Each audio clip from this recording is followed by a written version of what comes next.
Hey, good day, everybody. Welcome back to our Chavruta sessions live from Jerusalem with Rabbi Chaim Goldberg of the Noahide World Center. We've been going through the wonderful work, the 8 chapters of the Rambam. We finished off chapter 4 last week, and I believe we'll be starting chapter 5 today. Looking forward to it. Beautiful, beautiful material. I encourage everybody to get into for sure. So, on that note, let's just jump right in. Shalom, Rabbi. We're going to turn the class over to you. We hope everything's well in Jerusalem and with all of Israel. We heard there was ceasefire, and then they breached the ceasefire. How's everything there in Jerusalem? Good evening, everybody. Um, in Jerusalem, I think we have a bit of a break. I will say it like that. It's a bit of a break. There is a ceasefire, it's true, but I think I can compare this to someone who wants to go on a big mountain, to climb a mountain.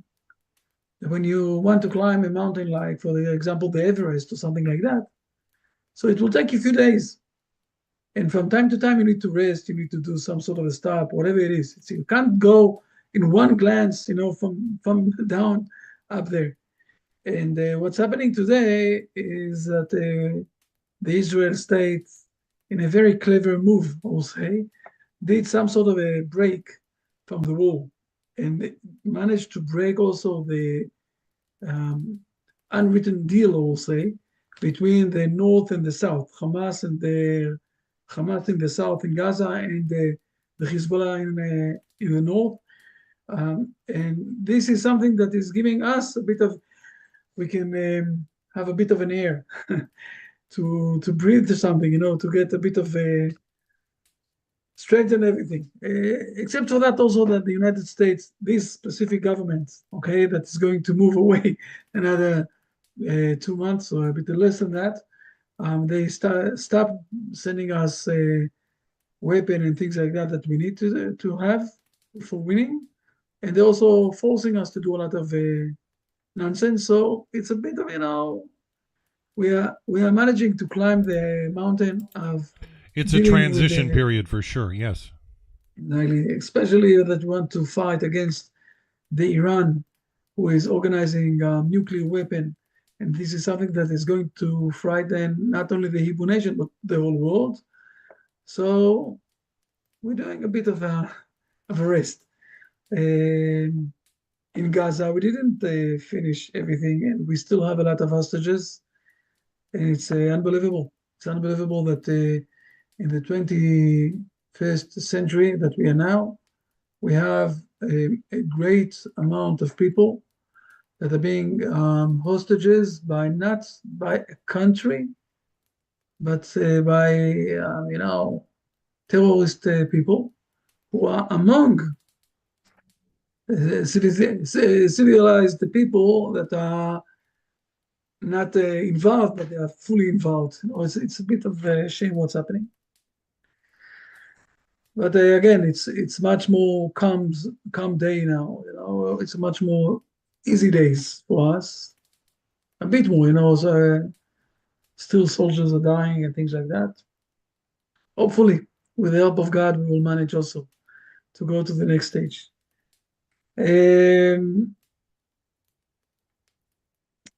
I think we are in a very interesting, long journey, and a lot of things are happening in this journey.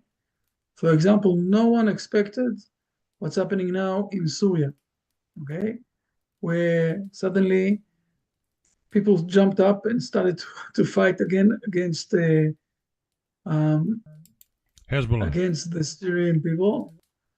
Yes, but the truth is that it's much more complicated because um, basically it's a base of Iran, the Syrian government, okay, and Oh, your microphone muted, Rabbi. We're not getting any sound. No.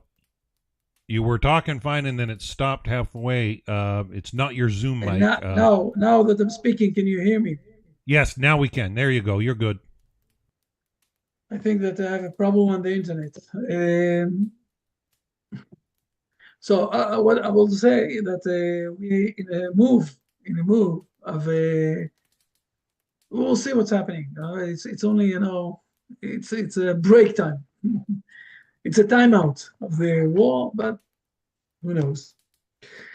But it's good. It's a good opening. So thank you for this question, because I don't know if you know, but sometimes when people passing an event that is a lifetime event, okay, questioning your life. For example, God forbid, someone is passing a terror attack, okay?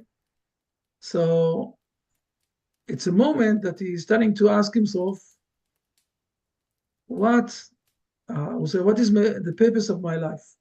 Now, we don't go to such a hard situation, terror attack, even though unfortunately, there are a lot of terror attacks in the world in those years. Go even to something even a bit less hard. For example, God forbidden, mom or dad or someone that is close to someone else is dying. Those are events that you're starting to ask yourself, okay, what is the purpose in life? What is the purpose in my life? There are a few times in life that you're starting to ask yourself this question. And I'm calling this, it's an awakening point of life, okay?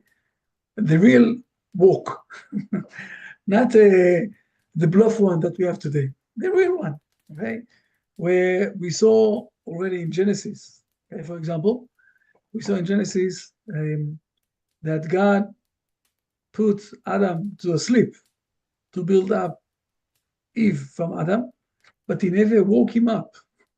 We spoke about this. So now us, the human being, the man side of the human being, we are living here in this world basically asleep. We never woke up. And one of the things that we need to do is to wake up. And from time to time, we have events in life that are waking us up, and we're starting to ask ourselves, so what is the purpose in my life? What is my purpose in life? I want to show this for a moment inside the parsha that we're going to read next week. Okay, not this week, next week. Okay, next Shabbat. So let me share the screen for a moment, and we'll open it. It's a moment where Jacob is running away from his brother Esau. Now, Esau frightened Jacob that he's going to kill him. He didn't do this face to face to him, but he said it. I don't know to whom exactly. Oh, come on. He said it, and because that he said it, his mother, I think I need to move to a different internet. Just a moment. His mother, Rebecca, heard. She liked also Esau, okay? She heard that Esau is speaking about this thing. And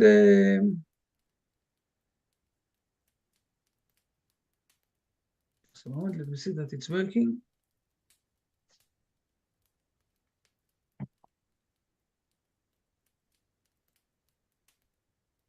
Just a moment, I will freeze for a moment, just a moment, I'm sorry.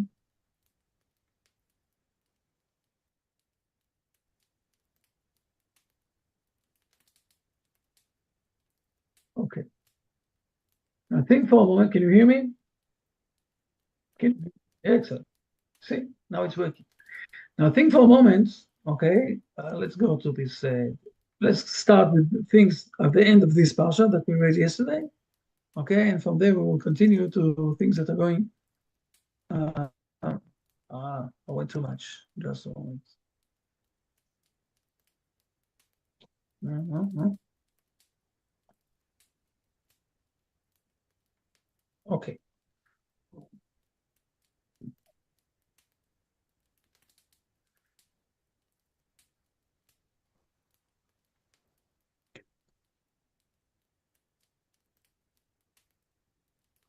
Sorry. One chapter before that. Okay. At the end of the chapter, where Jacob and Esau have a fight, who is going to get the blessings from his from Isaac? Please read verses number 41 and 42. So this is in Genesis chapter 28, verse 41. And Esau hated Jacob because of the blessing that his father had blessed him.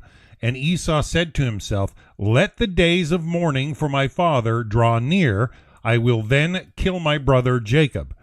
And Rebekah was told of the words of Esau, her elder son, and she sent and called Jacob, her younger son, and she said to him, behold, your brother Esau regrets his relationship to you and wishes to kill you. What a person is feeling when he is getting threatened about his life. First thing that he's trying to do, except for trying to run away, okay, like in verse number 43, where his mother is telling him, run away to my brother. But except for that, what exactly is he feeling? What exactly is moving inside his head? One of the things that is happening, he's starting to ask himself, what is going to happen with my life? What is the purpose of me living? Is it worth it to fight against it? Okay. Now, we spoke about this. One of the big problems that we have in the Genesis book is that we see from the beginning, from Cain and Abel, and after that also Abraham and Lot, and after that also whatever it is, Isaac and Ishmael, and now it says in Jacob, and after that it will be Judah and Joseph. Okay, the brothers have difficulties of living together. Each one of them is trying to kill the other. Okay? Not each one of them. Okay, basically the elder one is trying to kill the youngest one, and the Genesis will close the story of Genesis only when Judah and Joseph, both of them are elders for their mothers, the firstborn for the mothers, sorry, okay? Only when they are going to do some sort of I will say, commitment one with each other, that they're going to live together. This is only when we can close Genesis, and we will open, I will say, Exodus, the second book, with the possibility of going out from this hard, I will say, occupation of the Jewish nation under the Egyptians, because the elder one, Aaron, is feeling much more hard feeling and good feeling with Moses, the youngest one.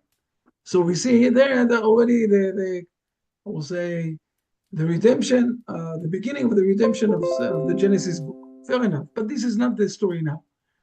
Think for a moment for Jacob. Now it's continuing on because Jacob is running away, and now we're going to see something from the next parsha, from the next session that we're going to read. Here it is. Isaac is blessing Jacob, okay? And now we have, please read for a moment. Now Jacob is leaving Beersheba, okay, and going away. And he sees this big dream, okay, of the ladder that is connecting between the earth and heaven. Basically, this is, I will say, the dream of Jacob. Now he's starting to realize what exactly is the purpose in his life. He needs to connect the big ideas of God, heaven, with what's happening here in this world. It's not easy. It's not an easy job. Not only him, also his kids, his destiny, whatever it is. And he's also giving some sort of, I will say, promise. Okay, promise. And he's saying that, please read for a moment, verses 20 to 22. Okay, now we're in Genesis chapter 28, verse 20. And Jacob uttered a vow, saying, if God will be with me, and he will guard me on this way upon which I am going, and he will give me bread to eat and a garment to wear, and if I return in peace to my father's house, and the Lord will be my God, then this stone which I have placed as a monument shall be a house of God, and everything that you give me I will surely tithe to you. Right? It's basically, now that he understood, I will say, purpose in life and the connection that he has with God, he's also giving some sort of a promise that when he will return back, this will be the house of God. he came to Bethel, okay, to Bethel. Bethel is not far from where that I live. I can see Bethel from my house, and it's straight after going out from Jerusalem. Fair enough. Look what's happening in the next chapter, straight ahead. He's running away. In our, I will say, tradition, we know that Esau tried to kill him on his way. He sent out one of his sons to kill Jacob. Okay, Jacob. When he saw Jacob, he said, "This is my uncle. I can't kill him." So Jacob gave him all that he had, all the goodies that he had with him. So he basically went only with his clothes, and this is part of the thing that he's doing here, doing some sort of a promise to God. Now that he understands his mission in life, his destiny, whatever it is, in the next chapter, and we need to understand a bit of the Hebrew here, but you will see that he is trying to drive the people that he is meeting on the same level. Try to open your eyes, we'll say it like that. So let's read for a moment verses 1, 2, 4, please. All right. And now Jacob lifted his feet, and he went to the land of the people of the east. And he looked, and behold, a well in the field, and behold, 3 flocks of sheep lying beside it, because from that well they would water the flocks, and a huge rock was upon the mouth of the well. And all the flocks would gather there, and they would roll the rock off the mouth of the well and water the sheep. And then they would return the rock onto the mouth of the well to its place. And Jacob said to them, "My brothers, where are you from?" And they said, "We are from Haran." Basically, he's coming to Haran. This is now he's going to understand this in verse number 4.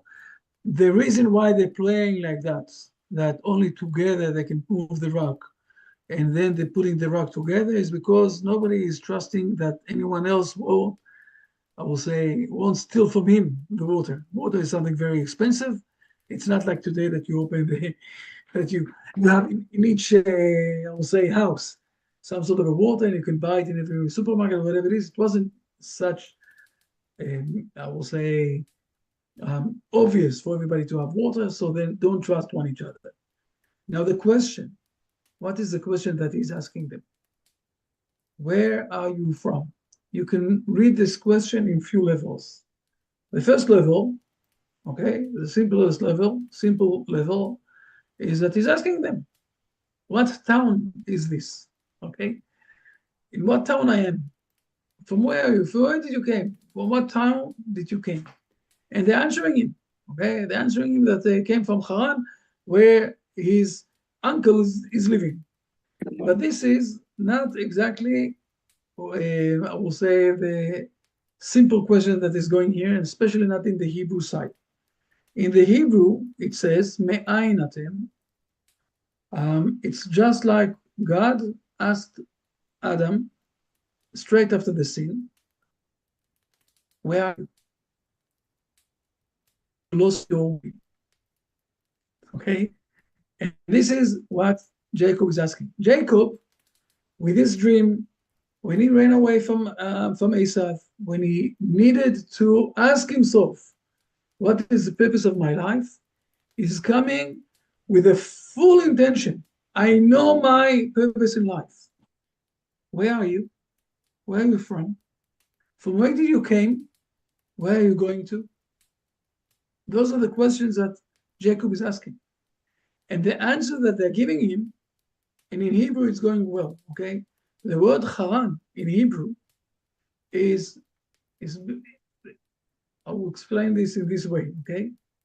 It's coming from the anger of God, okay? Charon af, anger of God. What they're saying to him back, we don't know any God or something that we can relate to. This world is in such a chaos and so much bad things are happening here. So for sure we came from the anger of God and we have no purpose to go to. This is the main discussion that is running here in behind the scenes. Not only, okay, what town are you living in? Tell me, please. This is a very low understanding of the verses. We spoke more than once. The Torah have few, I will say, dimension that we need to peel one each other. Those words, we need to understand, where did this word came in the first time? I will show you. You see here, you see this word me'ayin? From where did you came? Me'ayin? You came from God who is, you can't speak with him or you can't see, sorry, you can speak with him, but you can't see him. That is you. And it's the first time it's being said in this word, okay? We have basically when Hagar is running away from Sarah. Hagar is running away from Sarah, okay? Now, let's remember the story. The story is going with Rambam, chapter 16 in Genesis. The story is that Hagar doesn't have any kids. And she's saying to Abraham, okay, behold now, I can't bring any kids. Please come to my handmaid. Perhaps I will be built from her. And what's happening is that because she conceived, she saw that and she got pregnant, and her mistress became unimportant for her in her eyes. And because of that, Sarah is sending her away. And now, please, Don, read verses 7, 8, and 9. All right. And the angel of the Lord found her by a water fountain in the desert, by the fountain on the road to Shur. And he said, Hagar, Sarah's servant, where are you coming from? And where are you going to? And she said, from before Sarai, my mistress, I am fleeing. 9 also. And the angel of the Lord said to her, return to your mistress and allow yourself to be afflicted under her hands. Now, if you will think about this for a moment, first of all, it's the same question, okay? And it's the same words. Again, aim is a, aim is a bat, okay? And ana telechi. Now, the question here is not a technical question. I came from Beersheba and I'm running away to Egypt. It's not a question of technical thing, just like I said before with the Jacob. It's a question of, I would say, of your destiny. It's a question of your purpose. From where are you coming and where are you going? What is your purpose in life? Where are you driving your life? And the answer is very straight. It's not that I came from Beersheba, okay, from this place. I'm running away from my mistress. I'm running away from Sarah. I want to have a different identity. She is harming me. It's hard for me to stay there. It's hard for me to understand or to realize that I'm only the servant. I want to be the master. And the angel is answering him. You can't go away from your destiny. You are the servant of Sarah. Go back. Go back to your destiny and work with your destiny. This is the only way that you will be able to bring the right purpose in your life. It's again the same discussion. The first time that we see this discussion is God, after Adam and Eve did their sin, and he's also asking them, where are you? Are you in the right track or not? Now, why I'm starting with this, first of all, it's exactly the parsha that we're reading. But why am I starting with this thing? Because every person in this world have 3 options. Option 1 is to stay asleep and not to put in front of him any, I will say, purpose, any direction. And then he will become just like Alice when she's meeting the cat. Remember the Alice invention of Wonderland? And she's asking, exactly, she's asking the cat, in what way do you need to go? And the cat is asking her, where do you want to go? And she's answering, I don't know. And then the cat is answering her, okay. So it doesn't care where you want to go. In what direction you will go. Because you don't care where you want to be. What is your direction? What is your destination? And this is one way. Unfortunately, a lot of people in this world, it's taking them time to wake up. Okay, and there's another two possibilities. One possibility is to put only two main, I will say, purposes in his life, and the last one is to put only one. Okay, to put two, maybe more than two. When someone is putting only two purposes, or two, or three, or four, few purposes in his life, remember the story of the whatever. Okay, Bodhi and Zas. You remember this story? Who remember this story? Raise your hands. Okay, the story is basically speaking about a paradox that they in the old Greeks, I think it was a mythology there, that they took a donkey and they put in front of him in the exact, I will say, farm, in the exact parts related to him, in the right side and the left side, something to eat. And because he was so confused to what side to go to move on, he died in hunger. Okay, he didn't want to eat. He died in hunger. Now, it's some sort of a paradox, or in the philosophy level, okay, about the free will that man have. If someone is putting in front of him two purposes in life, he might find himself one day a very miserable person that doesn't know in what purpose to choose. There's a conflict between those two. What do I choose? So therefore, I think, and now in the moment we're going to go to chapter 5 of the eight chapters of the Maimonides, and things will be very clear to you what the Maimonides is studying, okay, in this chapter. The main thing is to find this, I will say, one purpose that is concluding, I will say, a very large understanding of purpose in life that can contain everything. And then I will decide exactly how to build up to come to this amazing, I will say, purpose.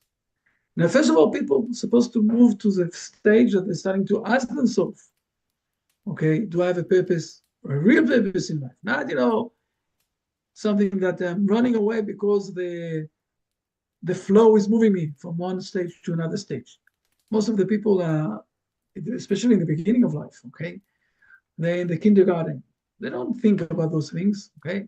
Also not in grade 1 or 2 or 3. Also when they're in high school, they're not really thinking. In high school, they have a purpose to come to the, to the university. In the university, they have a purpose to look after girls or to look after boys, whatever it is, each one of the sides, and also to have a good job. And then, but it's not that they're really thinking, what I want to do in my life, what is what I want to live. That's it. And first of all, to have a step of, okay, I want to think what's my purpose in life, and then to decide, do I have one? Do I have more than one? What exactly is the purpose? Is it worth it? Now we are ready to start to read the Maimonides. Now, unfortunately, it's not in my. Dan, do you have can you send me the link straight ahead? Let's try to do it. Don't know why. It's not the. Do you have the link? It will be much faster. Send it through here. The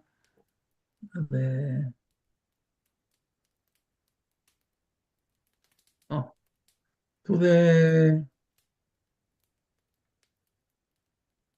Oh, it is. Yes, it is. Excellent. Fine. Now, pray that it will raise up straight ahead. We are in chapter 5. Chapter 5 is going to speak about some sort of a conclusion for everything that we've learned till now, and it's still it's giving also something in a principle, a very big principle about how to find or how to define, I would say, a purpose in life that is managing to bring us not only to the next level of ourselves, but also to something that will be connected with everything here in the source of life, in things that's happening in life. Why this is not working? It's not connected with you. It's connected with my internet. I'm sorry.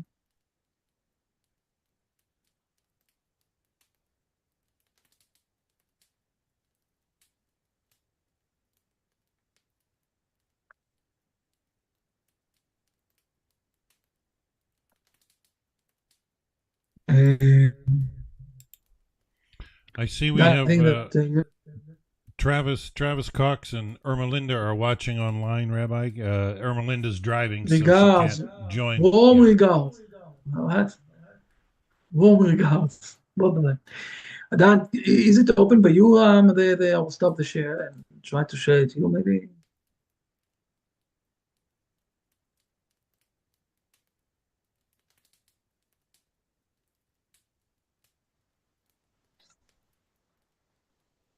Move me aside. No, share it with everybody here and move. You can share it also on the screen because you have Hold on. the full permission on the screen. Let me see if I can do the share screen. Share. Okay, now they should be able to see it. You did it. Okay, yeah, chapter 5. Concerning the application of man's psychic faculties towards the attainment of a single goal. As we have explained in the... Before you start, okay? The Maimonides here is defining at the end that this is what we need to do. We need to have only one goal. The question is, how can we find a goal that is managing to contain everything? Okay, but this is what he's saying. If you have two goals, so for example, I want to do the fishing, and I also want to do, I will say, to collect coins, whatever it is, okay, old coins. But there will be always a conflict between those two. And if you don't have anything, it's also a problem because you don't have any reason to live, or you're not really, being a puppet on the strings. So he's saying, no, you need to find one goal. Now let's read for a moment this specific paragraph. Okay, as we have explained in the preceding chapter, it is the duty of man to subordinate all the faculties of his soul to his reason.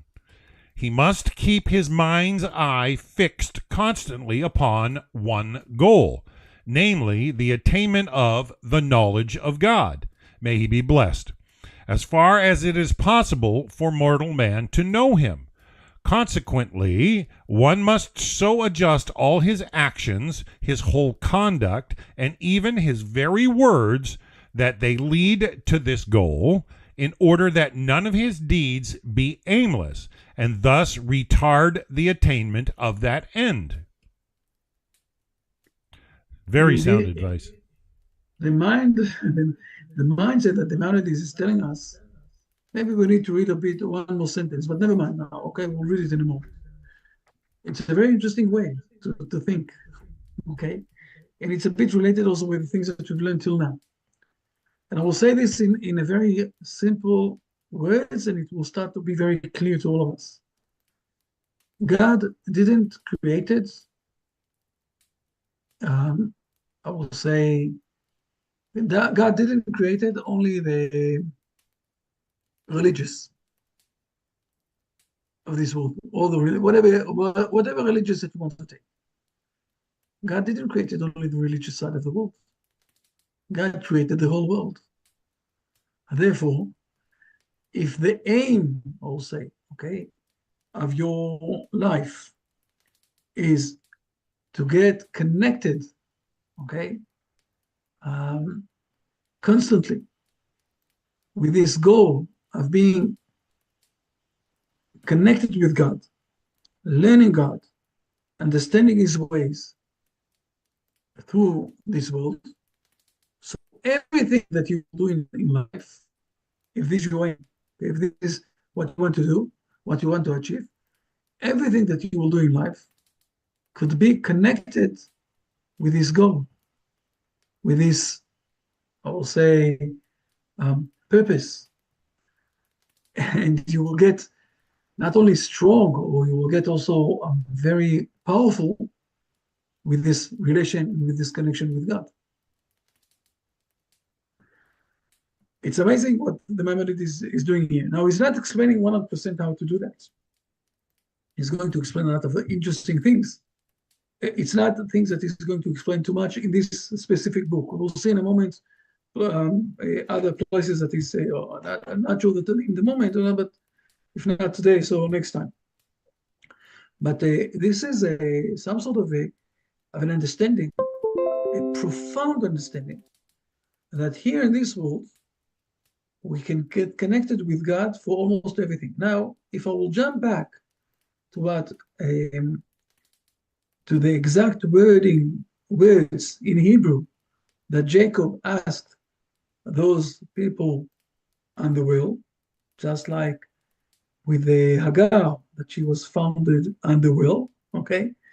The angel found her on the well. Why well? Because well is something, especially in the old days, but also today.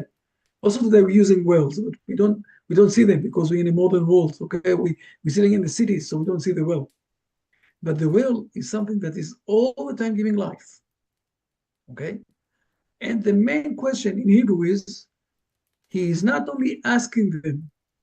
Now he's going to another level of the discussion between Jacob and the people that that he met before this time, before time.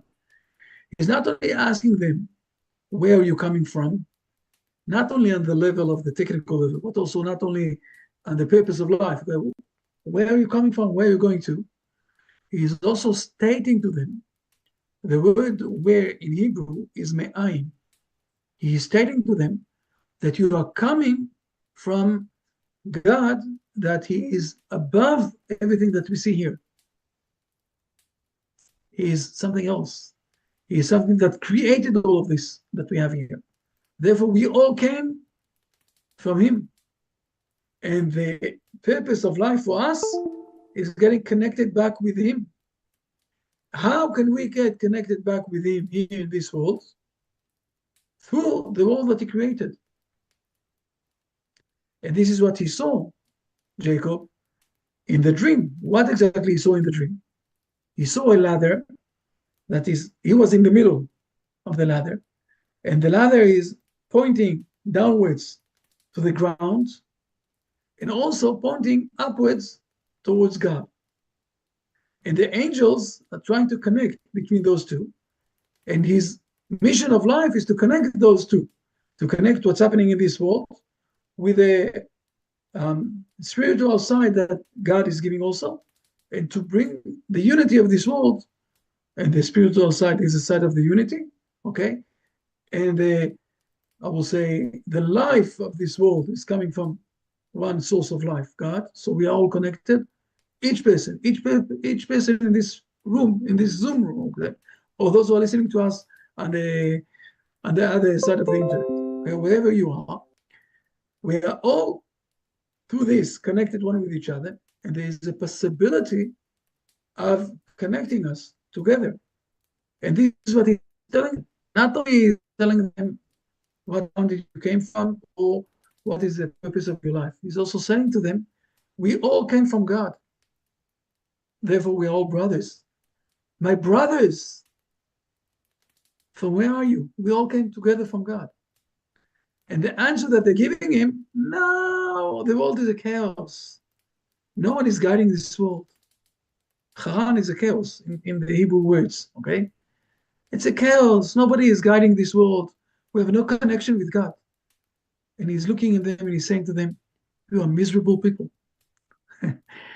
Maybe you have all sorts of small purposes in life, but you're miserable people. Because the way to get connected with this God is through the world. And this is exactly what the Maimonides is studying. And now let's read for a moment another one sentence. Scroll down a bit, okay?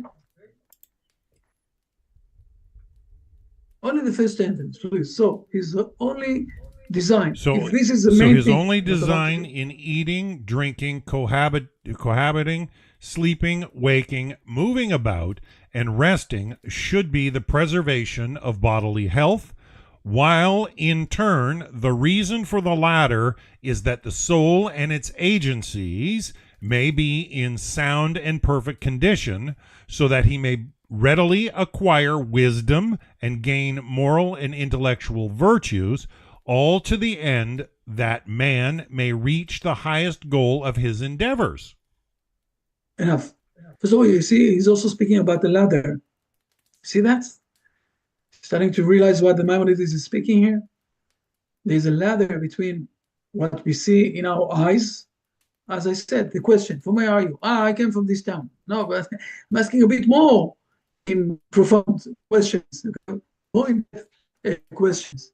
There's more levels here of things.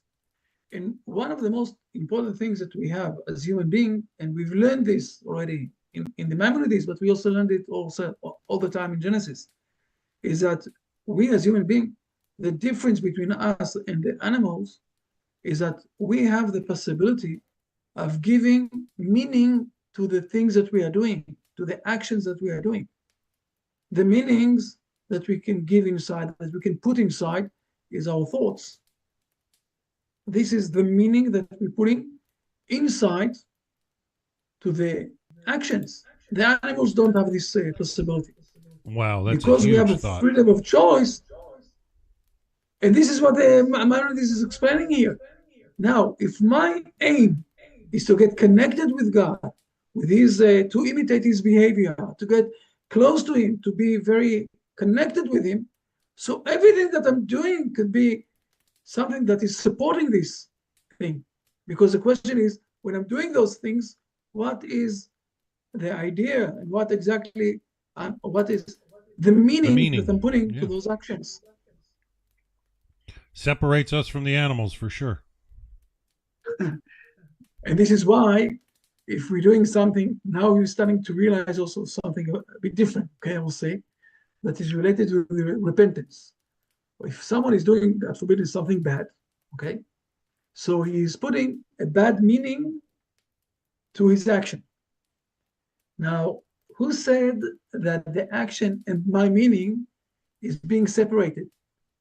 Because I'm losing, I will say it like that, because in my physical eyes, I see that there is a separation between the behavior and the outcome in my intention. So I'm saying that there is differentiation between those two. This is only on the surface. In the inside, this specific action have always my bad intention. God forbid it. Okay. Well, when I'm doing repentance, so I'm changing the meaning that I did to this specific action. Therefore, it could become to something good. And this is what the Joseph is telling his brothers. When you sold me, you thought for bad. You did evil thing. But now that you did repentance, God thought for good. And he is taking this action, and he brought a lot of life to this world by you, selling me to the Egyptians. Why? What is the difference? The intention. The reason that I'm putting inside. So maybe in our eyes, we think that there is no connection. No, there is a connection, a full connection, an inside connection that is never getting tied unless I'm changing my intention. I'm doing repentance. We're starting to see what the Maimonides is speaking here about. Now we can read it. It's okay. Always we can read things and then to say to ourselves, okay, but this is what he is telling us. He's telling us, listen, you have the possibility of aiming with the most highest level of the purpose in life, and then everything that you will do is starting to get meaning with the most highest level of your behavior. I see that. Wow, that is such a huge thought. Amazing. Just amazing. Shall I continue reading, Rabbi? Okay. Yes, let's continue reading. Now we're going to read a bit to adjust things, and you will see how the Maimonides is trying to put things inside. but there's much more to learn. I'm not sure that we will. Let's start. Let's read, please. Okay. Accordingly, man will not direct his attention merely to obtain bodily enjoyment, choosing of food and drink and other things of life only the agreeable, but he will seek out the most useful, being indifferent whether it be agreeable or not. There are indeed times when the agreeable may be used from a curative point of view, as for instance when one suffers from loss of appetite, it may be stirred up by highly seasoned delicacies and agreeable palatable food. Similarly, one who suffers from melancholia may rid himself of it by listening to singing and all kinds of instrumental music, by strolling through beautiful gardens and splendid buildings, by gazing upon beautiful pictures, and other things that enliven the mind and dissipate gloomy moods. The purpose of all this is to restore the healthful condition of the body, but the real object in maintaining the body in good health is to acquire wisdom. Likewise, in the pursuit of wealth, the main design in its acquisition should be to expend it for noble purposes, and to employ it for the maintenance of the body and the preservation of life, so that its owner may obtain a knowledge of God, insofar as that is vouchsafed unto man. So the first step that we need to have is to realize that we need to have a good shape body, because this is giving us the possibility in a physical side to have also a good shape of a brain. Okay? So therefore, we will eat the right things, and we won't eat the things that are bothering us, and unless we need to do some sort of a medicine side issues, but now, the reason why I'm eating, the reason why I'm going to sleep, is getting a meaning in life. I'm doing those things to be in a shape that I will be able to get connected, reasonable, okay, learn and have the right understanding of who is God. In a moment, we're going to go inside to more things. But for instance, okay, let's say that I personally is getting a drive and it's really touching me to learn, for example, physics, or to learn something else, whatever it is. But if the things that I'm learning, also I'm saying to myself, part of the things that I'm learning physics, but I'm also seeing from here, from the laws of physics, whatever it is, it's happening. The greatness of the laws that God implement into the nature. So I'm bringing this learning also to a different stage, because my intention is there. I know when I started all this thing of the Noahide things, and I started to get to investigate and to speak with people, whatever it is, was 13 years ago. So there was a person that connected me. He is a professor of somewhere in California, okay, a physics professor in California. And he wrote a book about the greatness of God through the physics. Now, he's teaching physics. He likes it. It's interesting for him, whatever it is. But with this, he also moved to the stage that suddenly is getting much more profound purpose that is related with God.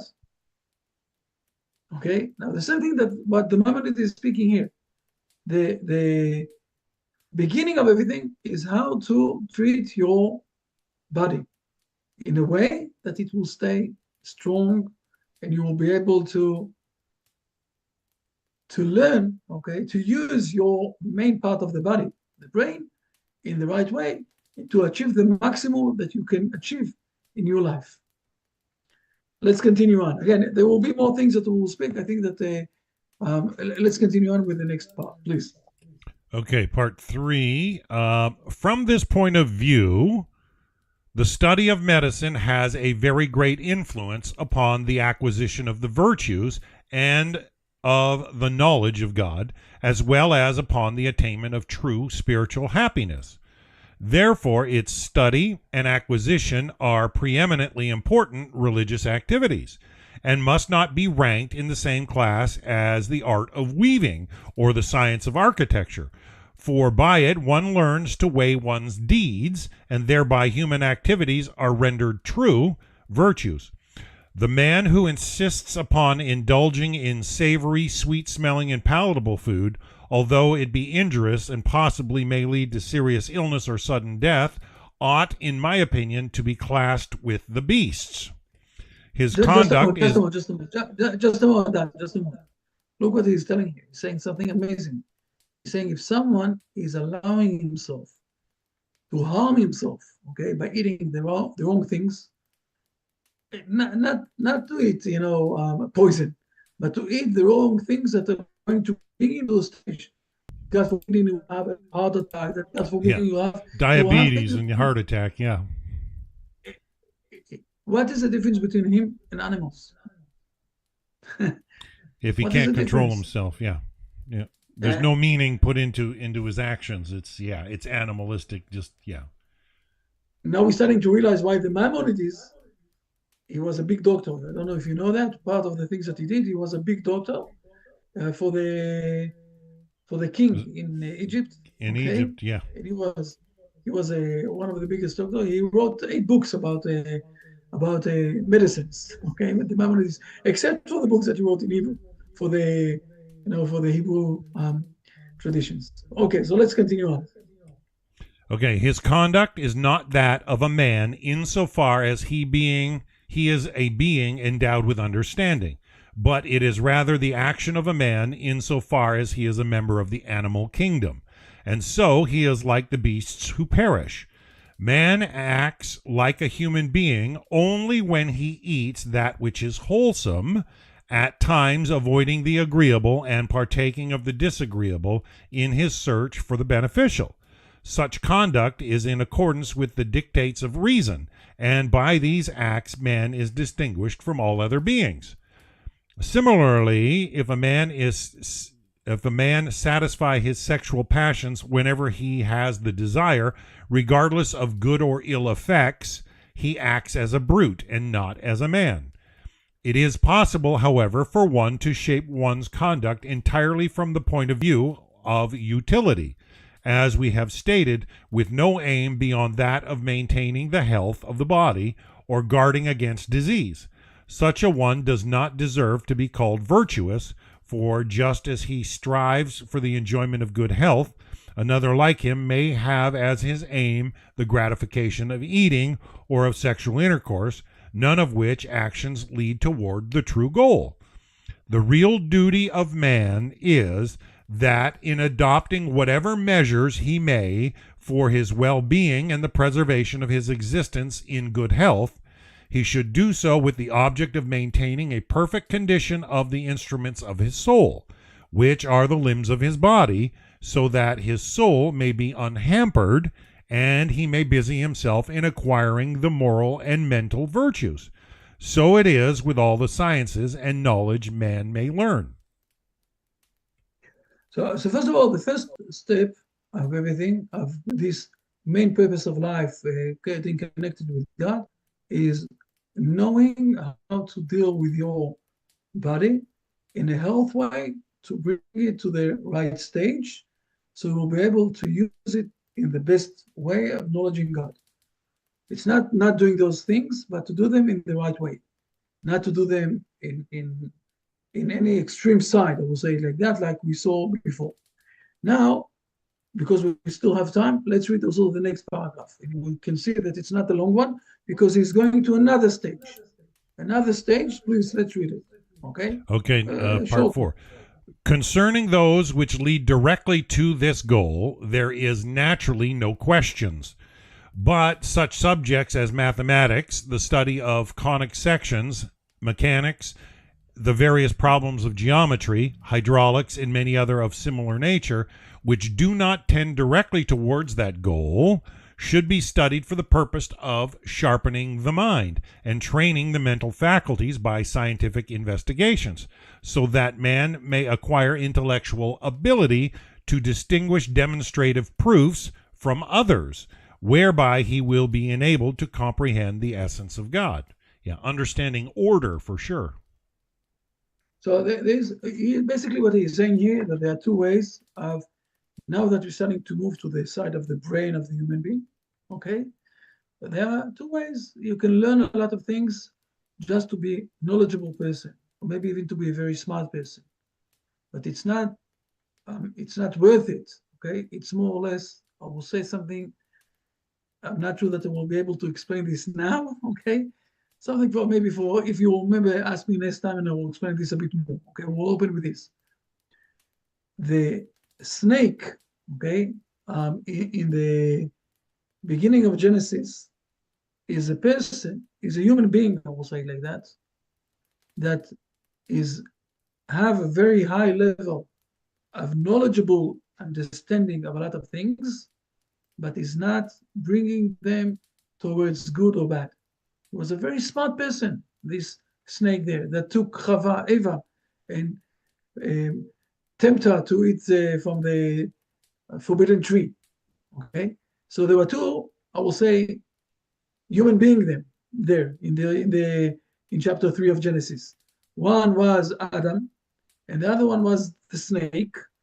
It's basically the mindset or the learning or the reasonable, okay, the reason, the brain inside, that just like he's describing here, you know a lot of knowledge, but you don't care for good or bad. You don't care for the connection with God. Therefore, it was driving Eve to eat from the forbidden tree. And this is where God asked her, where are you? What's happening? And Adam, Adam was a person that didn't only have a good understanding of knowledge, okay, of reasonable things. Oh, no, he was a very smart person, but he was also part of the good and bad. And he slipped down, okay? Not because of, don't think about this, okay, in this wrong way. It's not that the woman brought him to do this sin, okay? We can learn it again if you want. It's a long time that since we learned it, we can learn it again, this story. But this is what he is describing here. There are two ways. There are two ways of approaching, we'll say, the knowledge that is in this world. One is related with the tree of knowledge, okay? Tree of knowledge, you're learning things. Is it related with the tree of life? Only at the end, the last sentence, when you're learning those things for understanding and getting connected with God, who created those things and created those all those knowledges, and this is how we're functioning in this world. This is where you're managing to high level, up level, this knowledge to become something that with a much more, I will say, purpose and ideas, that you're getting to the stage of connection with God. So it's only a knowledge of good and bad, or a knowledge of, what's happening in this world, or it's a knowledge of connecting with the source of life, the tree of life. Wow. This is the last part that he spoke here, that you read till now. Again, there's much more that we need to learn, and we need also to finalize this chapter. And those things that we will do next week. Are there any questions or something about things that we've learned? Not everybody together. I think that I shocked you today. Yes, Bob, please. Good to see you. Please. Well, good evening. I was wondering, hearing all this, what is the Jewish concept of fasting, and what is the purpose of fasting? Let me surprise you. Okay. The surprise is that we have in the Babylon, not in the Babylon, in the Jerusalem Talmud. Okay? We have Babylon Talmud, we have the Jerusalem Talmud. Okay. In the Jerusalem Talmud, it says that someone that saw a good wine or a good food, okay, and did not eat from this good food, when he will pass after 120 years from this world, he's going to be judged, and God is going to be angry at him that he didn't use the nice word that God gave him. Okay. Now, there is only one day of, I will say, not eating in the Jewish tradition. When I'm saying not eating, it's because we don't need to eat. In the holiest day, okay, of Yom Kippurim, we're in a stage that you don't need to eat. Now, those who did with us or are doing with us every year, this holiest day, in the way that we're doing it, at the end of the day, after 24, 25 hours that you did the date, usually you don't feel that you need food. You really don't feel that you need food. But there's, I will say, a commandment: sit down, eat. What do you need to eat this day, after this day? Eat meat and drink wine. Not because you need it. Usually people are going after that's it, enough. We skipped. One day we skipped on the food. We don't need. We are so close to God. We are so close to the source of life. I will ask you a question. Moses went for 40 days to the mountain of Sinai, okay? He didn't took any food with him, and for 40 days he lived there. From where did he live? He lived from the words of God, the one that is giving, the source. We, in this world, how we functioning, we also eating. But the truth is, we don't really need it. Okay, there's a reason why he did it. God gave us food, so we will remember all the time that for living, we need some sort of a source outside of us. Okay, and then we will start to seek not only on the physical side, but also on the spiritual side. Okay, if for living, I need something outside of me, it can't be only on the physical side. Let's think one step ahead. And as people are starting to search for God. Okay, so this is why he did it like that. But there's one day a year that we're remembering, all of us, and it's a verse in Deuteronomy, that the source of life is not coming from the bread, it's coming from the words of God. So there's one day in this world that we're not eating. Again, we're not saying this that we are fasting. Now, the truth is that since, I will say, the destroyment of the Temple Mount, so we also mentioning in few other days of the year that we're also fasting. But it's something that we are mourning when we're going to build up the Temple Mount. We're not going to fast, except for the Yom Kippur Day. That again, we're not calling this a fast. We are not eating. We don't need to eat. We are above everything. Thank you. Let's live in the right way without all the time being with the self and all sorts of, hesitations and feeling that we're doing something wrong. No, you came to this world and there are things that you need to do here in the right way to lift up this world to a better place together with all of us. And also, you're here in this world. You need to live the life in the right way. Thank you, Rabbi. I know that it's a bit different than what's happening in Yes. other. Yes. Fair enough. I got a question. Yes, Collins, please. Yeah. In your summary, you mentioned about two kind of knowledge. One knowledge of towards good and evil, and the second one knowledge towards the tree of life. I'd like to give a little bit more example of each of them because I'm a bit confused. Okay, next week. Next week, I will speak. I will give, before we'll continue, I will do a step, I will do a pause, okay, with the Maimonides, and I will explain again this issue of tree of knowledge and tree of life, okay? And I will give something here that will give a bit of an I will say appetite for the next week, okay? It's the same tree. Okay, so It's the same tree. Tree of life and tree of knowledge, it's the same tree.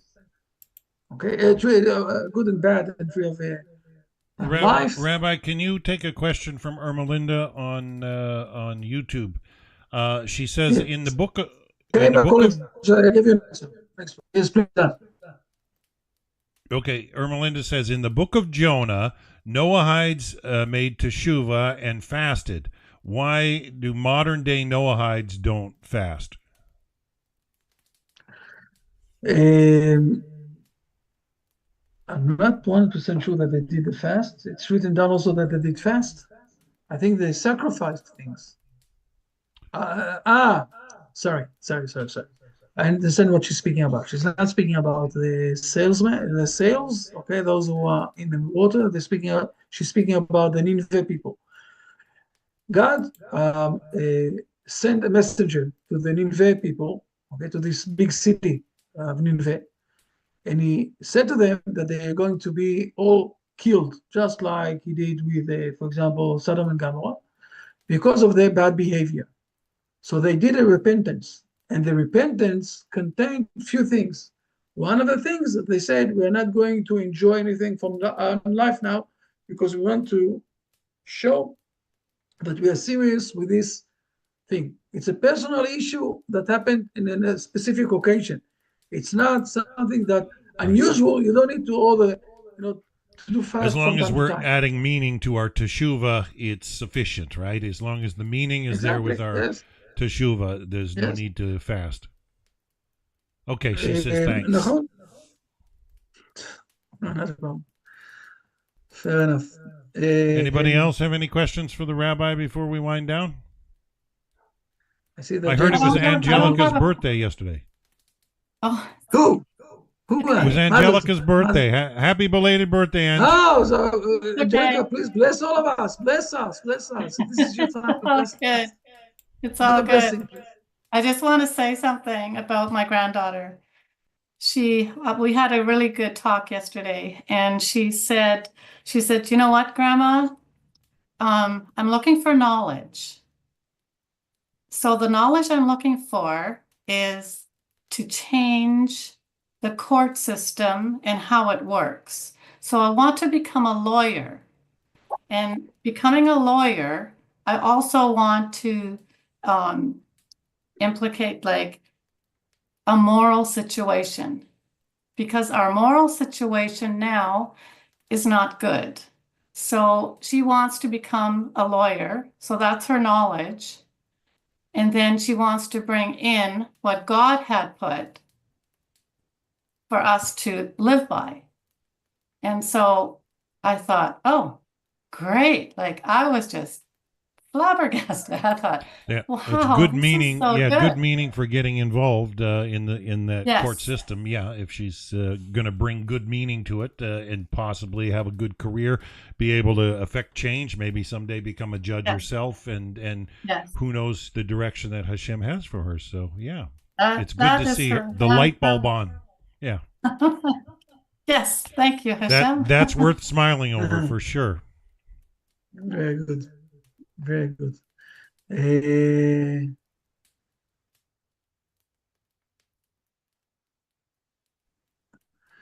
Okay.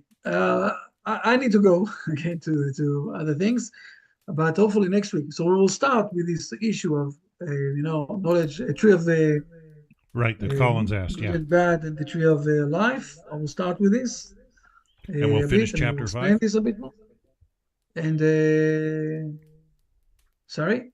And we'll finish chapter 5 of the Rambam. We'll continue with chapter 5. Yes, of course, we'll continue with chapter 5. Of course. With this and with that. Okay? Excellent. And Jacob, they're growing up, Every week we can see a bit how they're growing up. Excellent. Oh, yes. Yeah, the children grow fast, don't they? Especially from infants. We hope you're doing well, Jacob, for sure. We're doing well here. We're doing well. Thank you. Good to see you all. Yes, you as well. Excellent. All right. Well, on that note, Okay. I guess we're about to sign out for today. We will be back next week by the sounds of it. For those of you listening out there, I do intend in an hour and 20 minutes to be back with Rabbi Carmi Ingber and our Working Together series with the Nativ group out of Houston, Texas. So be back shortly. Thank you so much, Rabbi Goldberg. Always a joy to be with you, and thank you for sharing that. I hope people catch the point about inserting meaning into everything that you do, because that's what differentiates us from the animals for sure. So that's a profound thought and useful in your everyday function for sure. So yeah, on that note, we're going to sign out for today, and we will see you next week. Bye for now.